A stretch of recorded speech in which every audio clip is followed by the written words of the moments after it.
Hey, you stop right there! The voice cracked across the sidewalk like a whip. My chest tightened as heads turned.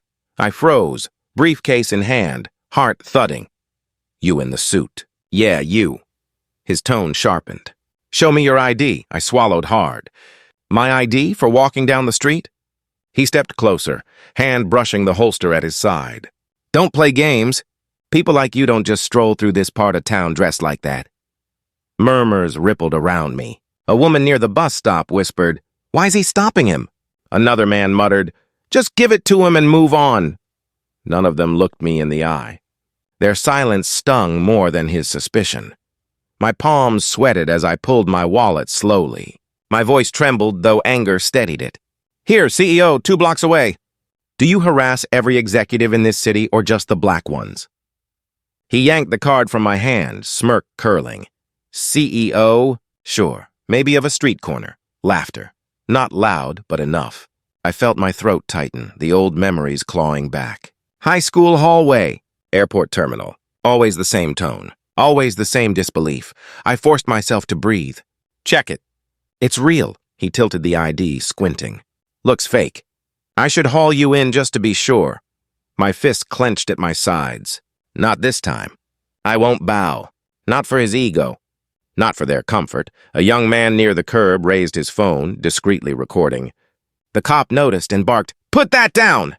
The man didn't move. Eyes locked on me, silent solidarity in the smallest form. The cop turned back to me, eyes cold. "One word and I'll make your night real long." I met his stare, unblinking. My voice came out low, steady. "You already did. But tonight is different. What's that supposed to mean?" He snapped. I let the silence stretch. The crowd fidgeted, their unease thick. My stomach burned with shame. But beneath it, something harder took root. "Resolve," I whispered, more to myself than to him. That was the night I decided. Your comfort ends where my dignity begins. The click of the phone's camera shutter sliced through the silence. The crowd held its breath, and I knew this wouldn't vanish quietly. You should have just walked away. His voice was sharp, almost scolding as soon as the cafe door shut behind us. I blinked at him, still tasting the sourness of that street. Walked away? From what? Being treated like a criminal? He leaned in, whispering, eyes darting to the other tables. From a fight you can't win. You're not bulletproof, man. Why poke the bear? My stomach knotted. His words stung more than the cop's smirk. This is supposed to be my friend, my brother in struggle, and he tells me to bow. You think silence protects me? I muttered, gripping the edge of the table until my knuckles throbbed. Silence is the leash they count on. He sighed, rubbing his forehead. It's not about leashes. It's survival. You've got money, power, a company. Why risk it for some street corner drama? Drama? The word burst out of me, bitter, broken. He humiliated me in front of strangers. Called me a liar to my face. Stripped me down to nothing with a badge. And you call it drama?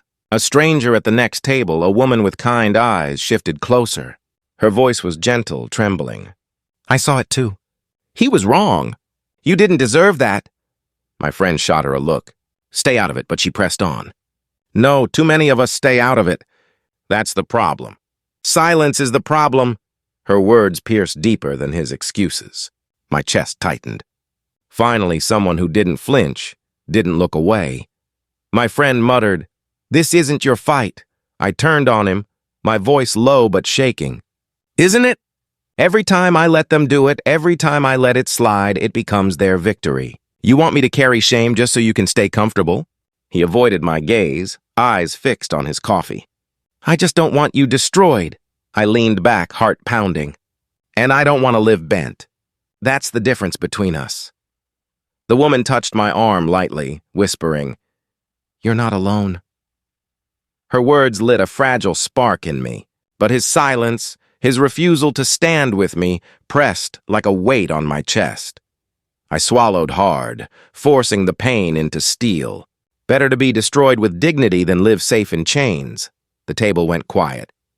My friend stared at me, lips parted but no words coming. The woman's hand trembled, her eyes wet. I stood, voice steady now.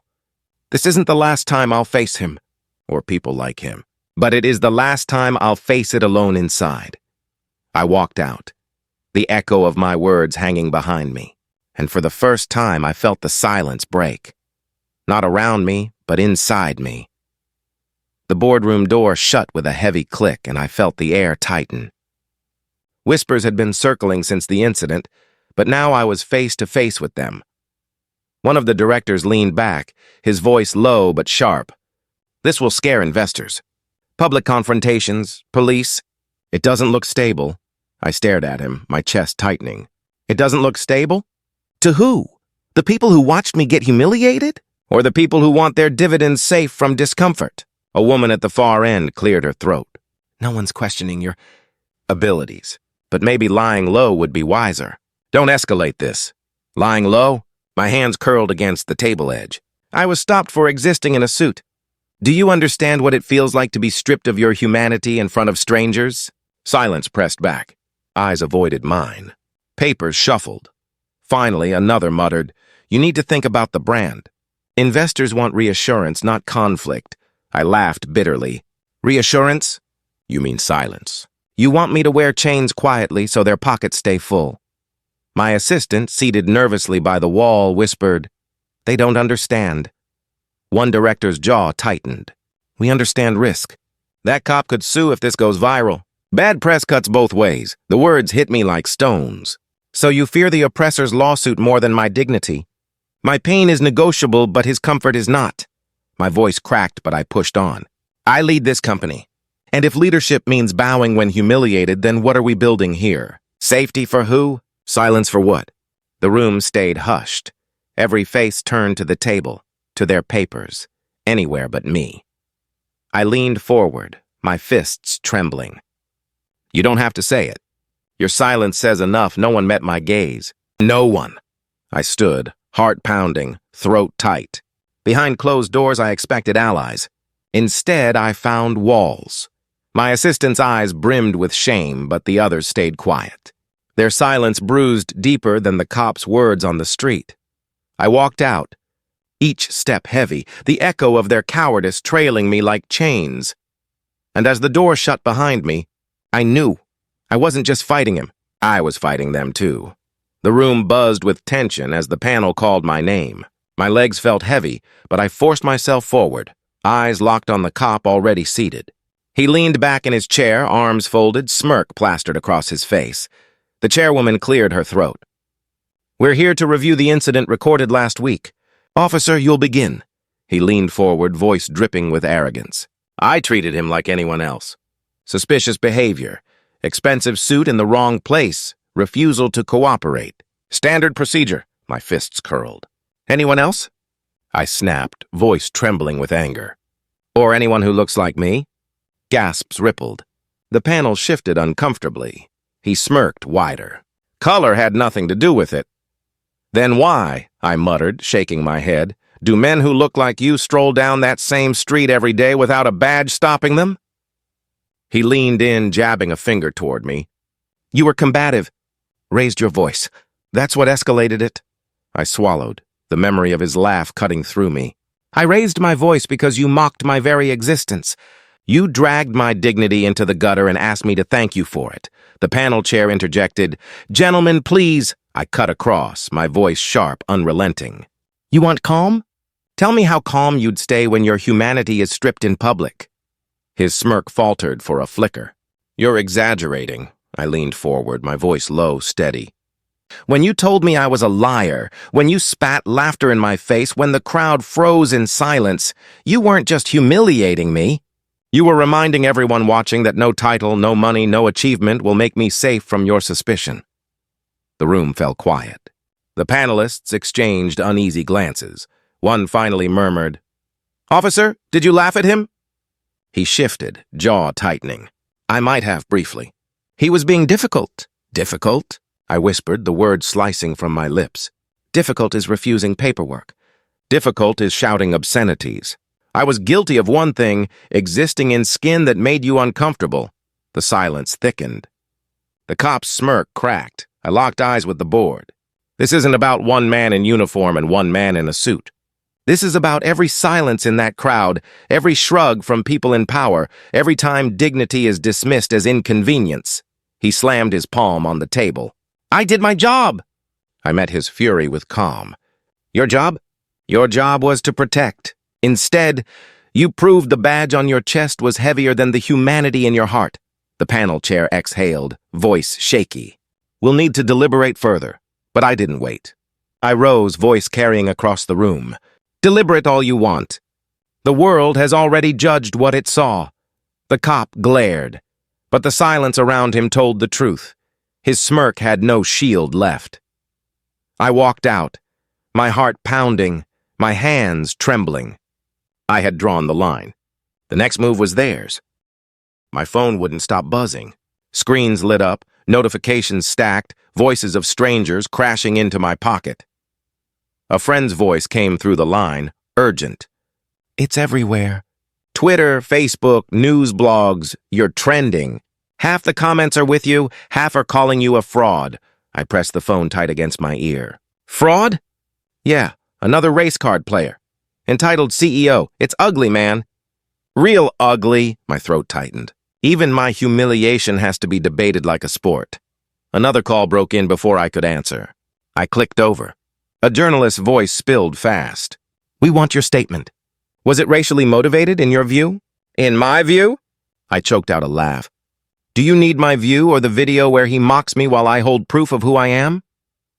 The line crackled. We'll quote you on that. Careful, though. The city council's watching. I hung up, heart hammering. My sister's message blinked across the screen. Stay strong. Don't let them twist this. We're proud of you. I clenched the phone, whispering into the empty room. Proud? I feel torn open. Another ping, this one a direct message from a stranger. Thank you. My son saw that video. He asked me why the man in blue hated the man in the suit. I told him not everyone hates. Some just fear. Please don't stop fighting. Tears burned my eyes. A stranger could see my humanity while people I called colleagues couldn't. Then the phone rang again. My friend's voice, sharp. Pull back. This is getting too big. You'll lose everything. Lose everything? I muttered, gripping the counter until it shook. Everything was already ripped from me on that sidewalk. What more can I lose? My silence. He sighed heavily. You don't get it. The system wins. Always has. Always will. A pause stretched, heavy, suffocating. Then a softer voice slipped into my ear, my mother's. No, son. Not always. You're winning already. The truth's out. They can't bury it now. Her words cracked something open in me. I pressed my forehead to the cool glass window, breath shaking. She was right. Every whisper, every insult, every headline. Thunder was building. And thunder doesn't ask permission to be heard, I whispered back, more to myself than to her. If thunder has to break windows, then let it. And I knew. The storm was only beginning. The microphone screeched as I stepped onto the stage. A sea of faces stared back, some eager, some hostile, some waiting to feast on my mistakes. The moderator's voice cracked through the tension. Tonight we hear both sides. Officer, you may begin. He leaned into his mic, voice booming. I followed procedure. He refused to cooperate. I had no choice but to question him. Laughter rippled faintly from the crowd. A voice shouted, "We saw the video!" I gripped the edge of the podium. My chest tightened, but I forced my voice steady. No choice? You had every choice.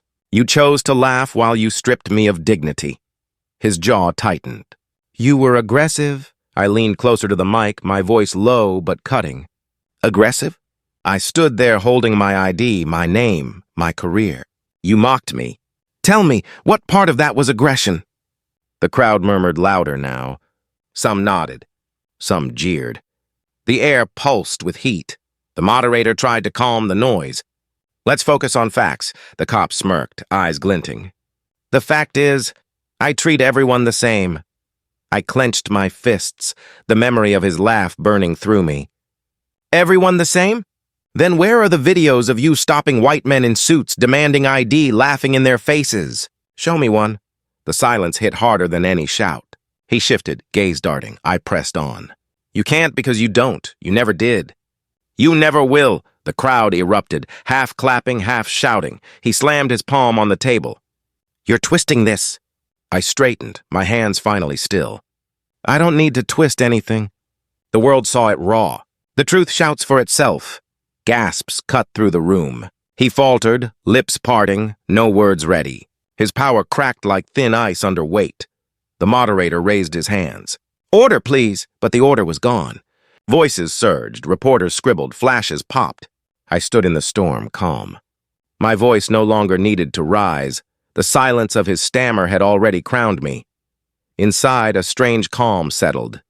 For the first time, it wasn't me on trial. It was him. And as the noise swelled, I whispered into the mic, steady as stone, "Dignity doesn't beg." "It stands!" the crowd roared. His smirk collapsed. I stepped back from the podium, my heart pounding, knowing the shift had begun. The journalist's recorder blinked red between us. She leaned forward. "Sources inside the department say his record isn't as clean as he claims. Do you want to respond?" I rubbed my temples. Respond? To what? His lies or their silence? Both weigh the same. Her pen scratched the paper. "Would you go on record if we found someone willing to talk?" I exhaled, voice heavy. "Find someone brave enough to whisper the truth out loud. Then we'll see." Later that night, the call came. A low, hushed voice crackled through the line. "I shouldn't be doing this." My grip on the phone tightened. "Then why are you?" "Because I can't carry it anymore," he muttered. He bragged. "Said you weren't the first. Said he liked putting people like you in their place." My stomach twisted, bile rising. "He bragged?" "Yes. In the locker room, at bars after shift." Laughed about it. Called it teaching respect. His voice shook. I stayed quiet. "We all did. That silence is eating me alive." I closed my eyes, fury burning. "Silence, the deadliest accomplice. Why tell me now?" I whispered. "Because the cracks are showing. People are backing away. He's not untouchable anymore. But you didn't hear this from me." The line went dead. I sat in the dark, the words echoing. He bragged. He laughed. And they all swallowed it down until it poisoned them too. The next morning, the journalist pushed her phone across the table. "Listen." The recording played. The same hushed confession, trembling but undeniable. I stared at her. "He'll deny it. He can deny. But he can't erase." My chest tightened. Finally, the cracks in his badge. That evening, the news hit. Colleagues dodged cameras, eyes down. One muttered, "We don't stand by his behavior." Another avoided the question entirely. I whispered to myself, voice steady.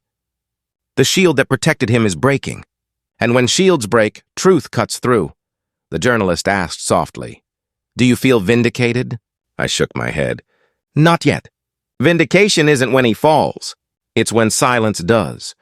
And deep inside, I knew. His collapse had only just begun. The gavel struck and the room fell still. My breath caught in my chest as the judge's voice filled the chamber. "We will hear testimony now. Officer, you may respond to the allegations." He rose slowly, chin lifted, arrogance wrapped around his words. "I did my duty. I followed protocol. This entire circus exists because one man decided to cry racism instead of obeying lawful orders." Murmurs rippled through the benches. My stomach twisted. "Even here, he turns cruelty into law, humiliation into order." The judge nodded toward me. "Your response?" I gripped the edge of the table, forcing my voice steady. "Lawful orders? Or a license to humiliate?" Because I remember laughter, not protocol. I remember a smirk, not procedure. His eyes narrowed, jaw tightening. "You're twisting it." "No," I murmured, leaning forward. "I'm unraveling it." The judge raised a hand, but the cop's voice cracked through. "Men like him always play the victim. Always screaming prejudice when they don't get their way." Gasps cut the air. My chest burned. There it is, the mask ripped off by his own fury. I stood, palms trembling. "Men like me? You mean black men? You mean men you've dragged onto sidewalks, mocked in front of crowds, stripped of dignity for your entertainment?" The courtroom roared, voices colliding. The judge's gavel slammed, but the storm couldn't be silenced. I fixed my gaze on him, my words sharp, every syllable a blade. "You didn't just harass me. You harassed every black child watching that video, learning that no success, no achievement, no title can shield them from your suspicion. You told them their skin is a crime." His face flushed red. "I won't." I cut across him, my voice louder now, shaking but unbreakable. "That's why this ends here. Not for me. For them. Silence struck, deeper than any gavel, heavier than any verdict. Even his lips trembled, searching for words that wouldn't come. I felt the weight lift from my chest, not victory, but release. The judge's voice carried faintly. Order, we will recess to deliberate, but the real judgment had already fallen. It was in the eyes that no longer looked at him, in the silence that suffocated his defense. I lowered myself back into my seat, breath ragged, heart pounding. 10 minutes. That's all it took for arrogance to collapse into exposure. And I knew, no matter what paper verdict they handed down, his career was finished forever. The night felt heavy, but for the first time in weeks, it wasn't crushing me. My phone buzzed with messages, voices stacked on top of each other. I answered one. "It's done," my sister whispered. "He's suspended. They're calling it misconduct, abuse of power. His badge is gone." My throat tightened. I sat down slowly, gripping the arm of the chair. "Gone? Yes," she murmured. "It's over," another voice chimed in from across the room, an old friend who had stood by me quietly. "You didn't destroy him." "He destroyed himself." I let those words hang in the air. My chest ached. Then why do I still feel broken? My mother leaned closer, her hand warm on mine. Because battles don't end with the fall of one man. They end when the silence around men like him breaks too. I looked at her, eyes burning. "Do you think it broke tonight?" She paused, then spoke softly. "Cracks are showing." And cracks let light in. A supporter on the call muttered, "You should celebrate." "You won." I closed my eyes, shaking my head. Won? This wasn't victory. This was survival. And survival shouldn't feel like triumph. The room quieted. I could hear my own heartbeat pounding in my ears. Finally, my daughter's small voice broke the silence. "Daddy, does this mean they'll stop hurting us now?" The question sliced deeper than anything the cop had thrown at me. I pulled her close, whispering into her hair, "No, baby." "It means they'll think twice. And maybe that's the start." Her tiny arms tightened around my neck. I looked at everyone, family, supporters, strangers who had become allies through this storm. My voice cracked, but I spoke anyway. "He's finished." "But I'm not. This fight isn't just about my name or my title. It's about every child who saw that video and learned what silence costs." My mother's eyes glistened. "Then speak louder. Louder than his laugh ever was." I exhaled slowly, the weight shifting from my shoulders to something steadier inside me. Dignity. I whispered to myself, almost like a vow. His career ended tonight, but my voice begins here. And in that quiet after, I knew. The silence that once betrayed me was finally breaking. The night was still. No cameras, no microphones, no audience, just me and the sound of my own breathing. For the first time in weeks, silence didn't feel like betrayal. It felt like peace. I whispered to myself, almost testing the words, "It's over." But another voice in my mind pushed back. "Is it really?" I closed my eyes and let the question linger. The cop's face flashed before me, his smirk, his arrogance, the way he barked orders like I was less than human. Then the silence of the crowd. People who chose comfort over courage. That silence had cut deeper than his voice ever could. "They wanted me small," I murmured. "They wanted me invisible." I leaned forward, elbows on my knees, speaking to no one and everyone at once. But I didn't bend. I didn't break. I stood, a memory surfaced. My daughter's voice. "Daddy, does this mean they'll stop hurting us now?" That question burned. I knew the truth. "No," I muttered, answering her in the empty room. "It doesn't end with him, but it begins with me." I let the weight of it sink in. He lost his badge, his title, his mask. But I gained something he could never steal, dignity, and I knew that was what they feared most. Not my anger, not my success, not my presence in their boardrooms, their streets, their neighborhoods. What they feared was me standing tall, unshaken, unbroken, refusing to disappear. I stood and looked at my reflection in the darkened glass. My chest rose steady, my jaw set. "They wanted me erased," I whispered. "Instead, I became impossible to forget." And with that, I walked away, Not defeated, not destroyed, but whole, because their fear was never my burden. My dignity was my own forever.